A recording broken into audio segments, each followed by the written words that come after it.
नमस्कार, स्वागत है आप सभी का अलवर न्यूज संभाग में। मैं हूं आपके साथ ज्योति पांडे। शुरुआत करते हैं इस बुलेटिन की। अलवर केंद्रीय कारागृह में बलूचिस्तान पाकिस्तान का सजा काट रहे एक बंदी ने आज शाम अज्ञात कारणों के चलते धारदार हथियार से अपना गला काट लिया। जैसे ही जेल प्रशासन को इसकी सूचना मिली, तुरंत बंदी को उपचार के लिए राजकीय सामान्य चिकित्सालय में भर्ती करा कोतवाली थाना पुलिस को सूचना दी गई। सूचना मिलते ही कोतवाली थानाधिकारी नरेश शर्मा राजीव गांधी सामान्य चिकित्सालय पहुंचे। अब भी बंदी की हालत स्थिर है। थानाधिकारी कोतवाल नरेश शर्मा ने बताया कि अज्ञात कारणों के चलते बंदी ने अपना गला काट लिया। अब भी बंदी का उपचार किया जा रहा है, कारणों की जांच की जाएगी।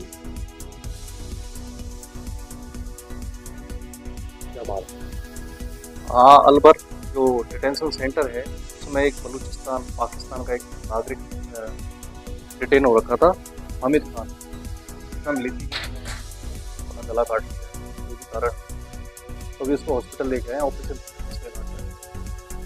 का क्या कारण सामने है अभी इसके बारे में अभी जानकारी की जाएगी। केवल हॉस्पिटल अभी मैं पहुंचा ही हूँ और उसका अभी ओटी में इलाज है। फिलहाल उसका ऑपरेशन चल रहा है। अलवर के नौगावा थाना क्षेत्र में आज गुरुवार की सुबह भीषण सड़क हादसे में 3 जनों की मौत व एक युवक गंभीर रूप से घायल हो गया। दिल्ली मुंबई एक्सप्रेसवे पर कैंटर चालक को नींद की झपकी लग जाने के कारण अनियंत्रित कैंटर डंपर में पीछे से जा भिड़े, जिसमें 3 जनों की मौत हो गई और एक घायल हो गया। वहीं 1033 मेडिकल स्टाफ रामवीर सिंह ने बताया कि एक कैंटर जिसमें भैंस भरी हुई थी, जो की एक्सप्रेसवे से जयपुर से दिल्ली जा रही थी, चैनल नंबर 80+ मूनपुर करमला नौगावा के पास में गुरुवार की सुबह करीब 5:45 बजे चालक को नींद की झपकी लग जाने के कारण कैंटर अनियंत्रित होकर एक्सप्रेसवे पर खड़े डंपर में जा टकराई, जिसमें 4 युवक कैंटर डंपर के बीच में बुरी तरह से फंस गए। डंपर चालक हाईवे पर डंपर को खड़ा कर नीचे बने ढाबे पर चाय पीने गया हुआ था, जिसके कारण यह दुर्घटना हो गई, जिसको NHI की शीतल टोल प्लाजा के मेडिकल स्टाफ व ग्रामीणों की मदद से निकाला गया। चारों को निकालकर NHAI की एक 1033 एम्बुलेंस के द्वारा CSC बड़ौदा में पहुंचाया गया, जिसमें 24 वर्षीय जाहिद पुत्र नूरू जाति में निवासी छपरा भरतपुर को गंभीर अवस्था में अलवर सामान्य अस्पताल रेफर कर दिया। वहीं 25 वर्षीय मुस्तकीन पुत्र नसरुबास बुर्जा भरतपुर जाति में, 25 वर्षीय राशिद पुत्र हाफिन छपरा भरतपुर, 22 वर्षीय राशिद पुत्र इलहुद्दीन सीकर को मृत घोषित कर दिया गया। घटना स्थल नौगावा थाना लगने के कारण तीनों के शव को नौगावा सामुदायिक स्वास्थ्य केंद्र में ले जाकर पुलिस द्वारा पोस्टमार्टम करा शव को परिजनों को सौंपकर पुलिस ने मामले की जांच शुरू कर दी है। हमें सुबह कॉल पर इंफॉर्मेशन मिली 10:30 से कि 5:45 बजे के समय कॉल आया। इंफॉर्मेशन दी गई कि चैनल नंबर 80+000 मूनपुर करमला के पास लोकेशन है जिसकी, वहाँ पर एक एक्सीडेंट हुआ। मौके पर जाके देखा तो वहाँ पर एक कंटेनर था भैंसों का भरा हुआ, उन्होंने हिट किया एक ट्रेलर में। जो भैंसों का भरा हुआ कंटेनर था उसमें 4 लोग थे, चारों ही फंसे हुए थे। फंसे हुए लोगों को निकाला, सभी को लेकर CSC बड़ौदा में बुलाया गया, जिनमें एक को जाहिद पुत्र नूरू को अलवर रेफर कर दिया गया। बाकी 3 लोगों को फैटल बताया जा रहा है। आपका नाम? मेरा नाम Ramveer, Sheetal toll plaza medical team. Alwar में केरल स्टोरी जैसा मामला सामने आया है। इस मामले में पुलिस व जिला प्रशासन को हिला कर रख दिया।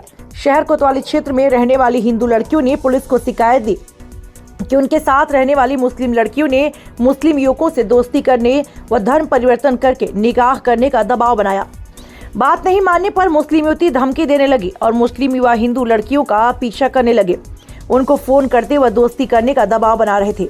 परेशान युवतियां पुलिस थाने में पहुंची और मामले की लिखित शिकायत पुलिस को दी।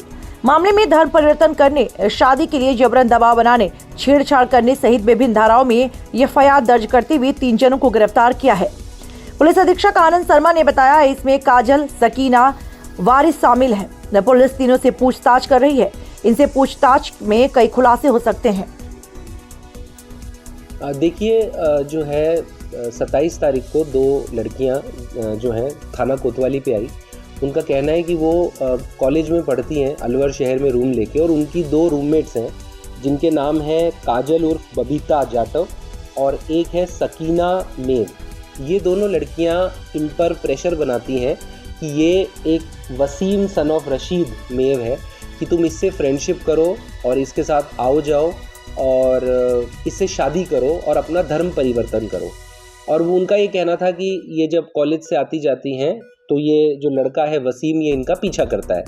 तो इस जो है परिवार पर इमीडिएटली पुलिस ने कार्रवाई करते हुए जो तीनों काजल, सकीना और वसीम है, इनको धारा 151 में गिरफ्तार कर पाबंद कराया और जो है लड़कियों को जो है उनके परिजनों के सुपुर्द किया गया। बाद में परिवार जांच में जब इस घटना की गंभीरता और इसका जो थोड़ा सा एक लॉ एंड ऑर्डर का एंगल महसूस हुआ, उसको देखते हुए आज इस पर प्रकरण संख्या 197/24 धारा 354D, 384, 153 और SC/ST एक्ट में थाना कोतवाली पर पंजीबद्ध कर उसका अनुसंधान CO सिटी नारायण सिंह जी को दिया गया और उन्होंने कार्रवाई करते हुए जो दोनों बालिकाएं हैं उनकी काउंसलिंग की, उनके बयान लिए गए और जो तीनों आरोपी हैं उनको पुलिस ने हिरासत में ले लिया है। अब इनको गिरफ्तार किया जाएगा और आगे इनसे और अनुसंधान किया जाएगा और यदि इसमें कोई और व्यक्ति भी शामिल है तो कठोरता से कार्रवाई करते हुए उनके विरुद्ध भी गिरफ्तारी और अन्य जो है कार्रवाई अमल में लाई जाएगी। इसमें सर एक धर्मांतर है, क्योंकि ये कॉलेज जिसमें आजकल चल रहा है, तो क्या है पूरा? देखिए, जो उन्होंने कंप्लेंट दी थी उसमें उन्होंने कहा कि जो सकीना और काजल है ये मुझे कहती हैं कि तुम इससे वसीम से दोस्ती करो और अपना धर्म परिवर्तन करके इससे शादी करो। ये बात आई है। अब ये किस हद तक सही है, क्या ये कोई कॉलेज राइवलरी का मैटर है या ये कोई गंभीर इशू है? मुकदमा दर्ज इसीलिए किया गया कि गहनता से इसमें अनुसंधान हो जाए।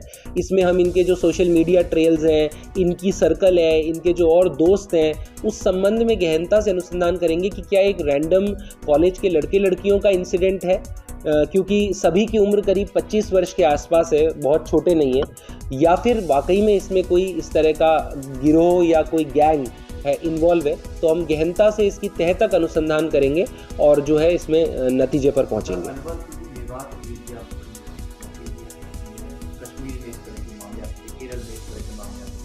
क्या लगता है कि इस तरह का पूरा गैंग या कोई नेटवर्क अभी विवाद में भी कोई सक्रिय है?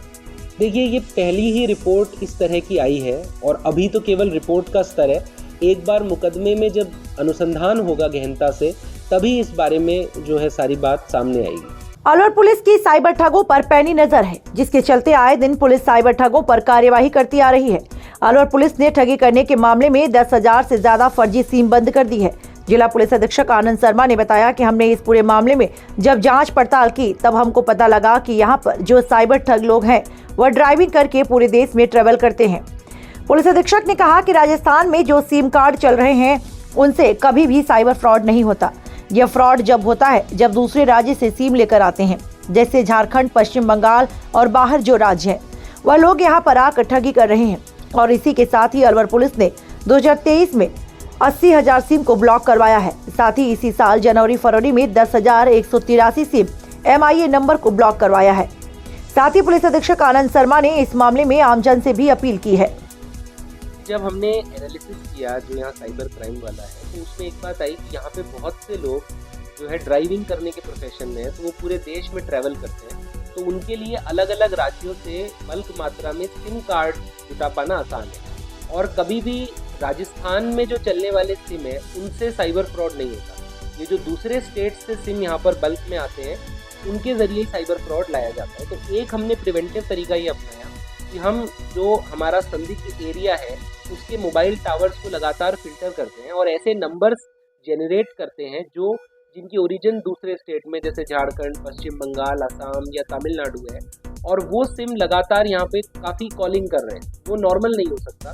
तो इन नंबर्स को हम फिल्टर करके और टेलीकॉम कंपनीज को ये लिखते हैं कि इन नंबर्स और इन IMEI जो फ़ोन सेट भी वहाँ से लिए गए इनको ब्लॉक किया जाए। तो वर्ष 2023 में हम करीब 80,000 ऐसे सिम को ब्लॉक करा सके।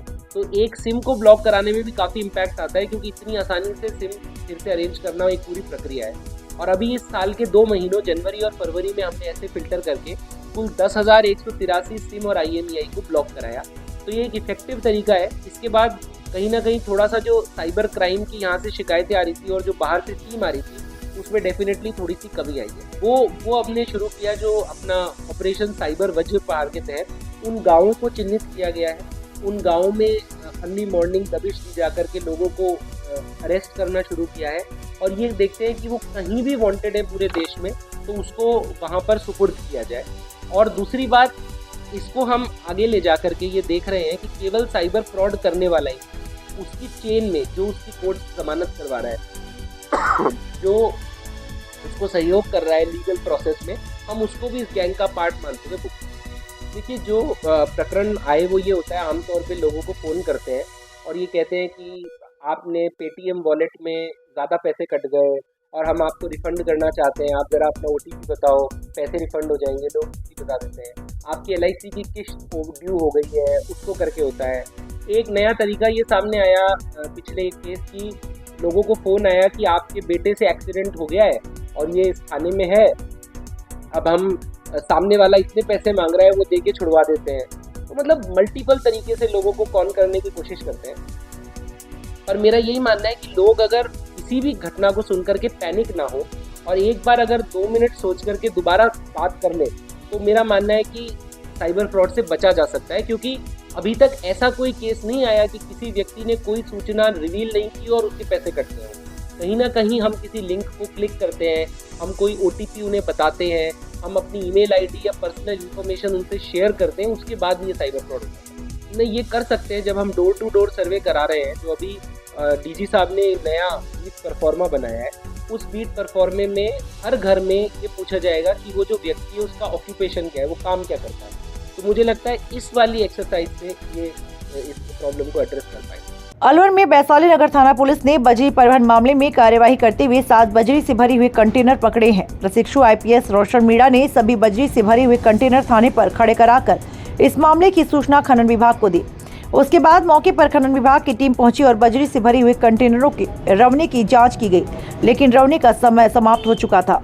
प्रशिक्षु IPS रोशन मीणा ने बताया कि गुरुवार जब वह थाने से गश्त करने के लिए निकले तो हनुमान चौराहे पर बजरी से भरे हुए कंटेनर उनको खड़े हुए मिले, जिनकी जांच की गई। जांच में उनसे बजरी का रवना मांगा गया तो रवना का एक्सपायरी समय जा चुका था।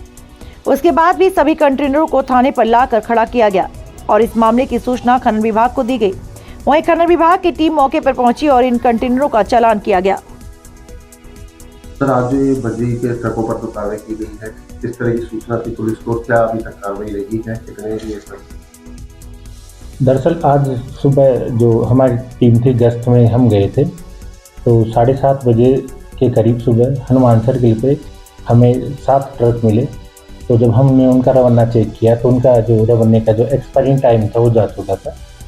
तो हमने उनको डिटेन किया और उसके बाद में खनन विभाग को सुपुर्द किया और खनन विभाग उस पर आगे की कार्रवाई करता है। कितने लोगों को कर लिया है? धरा किसी को नहीं है, बस ट्रकों को और जो ट्रक जो चला रहे थे उनको डिटेन किया था और हमने खनन विभाग को फिर लिखित में दिया था कि इस पर जो कार्रवाई बनती है तो विभाग की तरफ से भी कोई FIR वगैरह इनको अवैध माना है, नहीं माना है? ये तो खनन विभाग से पूछिए। अलवर में बड़ौदा में कस्बा स्थित सूरजमल शिक्षण संस्थान व BDS इंग्लिश एकेडमी प्रांगण में गुरुवार को वार्षिक उत्सव व प्रतिभा सम्मान समारोह कार्यक्रम आयोजित हुआ। कार्यक्रम का शुभारंभ थाना प्रभारी बने सिंह, डॉक्टर राजवीर चौधरी, प्रमोद उपाध्याय, JSS अध्यक्ष बड़ौदा में SBI bank manager Sandeep Pareek एवं संस्था अध्यक्ष सोहन लाल चौधरी व प्रबंधक महेंद्र निहाल सिंह द्वारा मां सरस्वती की प्रतिमा के समक्ष दीप प्रज्वलित कर किया गया। कार्यक्रम में मुख्य अतिथि थाना प्रभारी बने सिंह व डॉक्टर राजवीर चौधरी रहे। कार्यक्रम की अध्यक्षता बाल किशन जैन, भाजपा मंडल अध्यक्ष द्वारा की गई। विशिष्ट अतिथि में डॉक्टर धीरेन्द्र खंडेलवाल, प्रमोद उपाध्याय, JSS अध्यक्ष बड़ौदा में रमेश चंद्र पालीवाल, प्रिंसिपल बड़ौदा में सुनील चौहान, बने सिंह जाखड़, पुष्पेंद्र गर्ग, हेमराज कुमावत, राजेश जैन, संदीप पारिक, प्रियंका गुप्ता रहे। इस दौरान आए हुए सभी अतिथियों का माला पहनाकर व साफा बंधन कर स्वागत किया गया। इस अवसर पर विद्यालय के नन्हे मुन्ने बच्चों ने विभिन्न प्रकार की सांस्कृतिक प्रस्तुतियां दी तथा संस्था के प्रतिभावान विद्यार्थियों को स्मृति चिन्ह देकर सम्मानित किया गया। वह गत वर्ष विज्ञान वर्ग में टॉपर रहे दीपक मीणा को साइकिल एवं स्मृति चिन्ह देकर सम्मानित किया गया। कार्यक्रम का मंच संचालक व्याख्याता शिवचरण शास्त्री एवं व्याख्याता करतार सिंह द्वारा किया गया। कस्बा बड़ौदा में स्थित श्री सूरजमल शिक्षण संस्थान में प्रतिभा सम्मान एवं वार्षिक उत्सव का आयोजन किया गया, जिसमें सर्वप्रथम मां सरस्वती के चित्र के सम्मुख दीप प्रज्वलित कर कार्यक्रम का शुभारंभ किया गया, जिसकी अध्यक्षता श्री बाल किशन जैन, भाजपा मंडल अध्यक्ष बड़ौदा में के द्वारा की गई तथा मुख्य अतिथि श्री बने सिंह थानाधिकारी बड़ौदा में व डॉक्टर राजवीर सिंह चौधरी मुख्य चिकित्सा अधिकारी बड़ौदा मेयर ने की। बांसुर क्षेत्र के ग्राम हरसौरा में बिजली का करंट लगने से एक किसान की मौत हो गई। किसान सुबह अपने खेतों में चारा लेने गया था। इसी दौरान करंट की चपेट में आ गया, जिससे उसकी मौके पर ही मौत हो गई। घटना हरसौरा के ढाड़ी नरूका की है, जहां 35 वर्षीय किसान शिवराम गुज्जर पुत्र मूला राम गुज्जर अपने खेतों से चारा लेकर आ रहा था। इसी दौरान किसान के खेत के ऊपर से जा रही 11,000 वोल्टेज की लाइन से जमीन में करंट दौड़ गया, जिससे किसान की मौके पर मौत हो गई। पास ही किसान के चाचा ने यह देखा तो चिल्लाने लगे, तो आसपास के किसान और परिजन मौके पर पहुंचे और किसान को हरसौरा CHC लाया गया, जहां डॉक्टरों ने मृत घोषित कर दिया। सूचना पर हरसौरा पुलिस अस्पताल पहुंची और परिजनों से घटना की जानकारी ली। वहीं बिजली विभाग की लापरवाही के चलते एक व्यक्ति की मौत हो जाने पर स्थानीय ग्रामीणों ने हरसौरा CHC अस्पताल पर धरने पर बैठ गए और पोस्टमार्टम नहीं करने की जिद करने लगे। उसके पश्चात बांसुर बिजली बोर्ड के XCEN राजीव वीराना मौके पर पहुंचे और ग्रामीणों को समझाइश की और कहा मृतक के परिजनों को 5 लाख रुपए मुख्यमंत्री सहायता कोष से दिए जाएंगे। उसकी प्रक्रिया हमने शुरू कर दी है, उसके बाद परिजन माने। तो सुबह खेत में गया था अपने और वहाँ पे खुद के खेत में उधर से 11,000 की लाइन जा रही है। 11,000 की लाइन में से नीचे करंट गया और जैसे गया तो उसके टच होगी नीचे, जैसे ऊपर उठा ले रखा था और या नीचे जैसे करंट बना जमीन में, तो वो वहीं पे उसी टाइम खत्म हो गया था। उसका चाचा उसके साथ था शिवलाल ने फिर जोर जोर चिल्लाया। जब हम सभी पड़ोसी डाने में भाग गए उस टाइम पे तो लगभग 99% वो भी रिपोर्ट आज 24 घंटे के अंदर, वैसे 24 घंटे के अंदर जानी होती है, हम शाम को ही भेज देंगे और आपको मुआवजा दिलवाएंगे। मुआवजे कोई घोषणा होती है या कुछ जैसे उसमें पहले बताया जाता है या जैसे कुछ क्या होता है? नहीं, जो भी अपने नियम अनुसार है निगम जो भी दिलवाएंगे अपन आपको। सर मेरे कहने का मतलब ये है, जैसे मुख्यमंत्री योजना है, तहसीलदार साहब खड़े हैं वो देंगे। जो आपके बिजली विभाग से जो बेनिफिट हो सकता है वो पूछ लीजिए। हमारे तो बिजली विभाग से यदि इस तरह का फेडरल एक्सटेंट होता है ना 5 लाख की सहायता राशि दी जाती है। उसकी सर 5 लाख की घोषणा करो ना आप बोल के, हम 5 लाख की सहायता दिलाएंगे। तो यही होता है, 5 लाख से कम नहीं होता ना ज्यादा होता है उसमें। मैं वही कह रहा हूँ कि आज रिपोर्ट पूरी बना के भेज देंगे और आपको जो नियम में है अपने उनको पूरा दिलवाएंगे। वो सर उस रुपए को 5 लाख रुपए होती है, 5 लाख रुपए ही मिलते हैं उसके अंदर।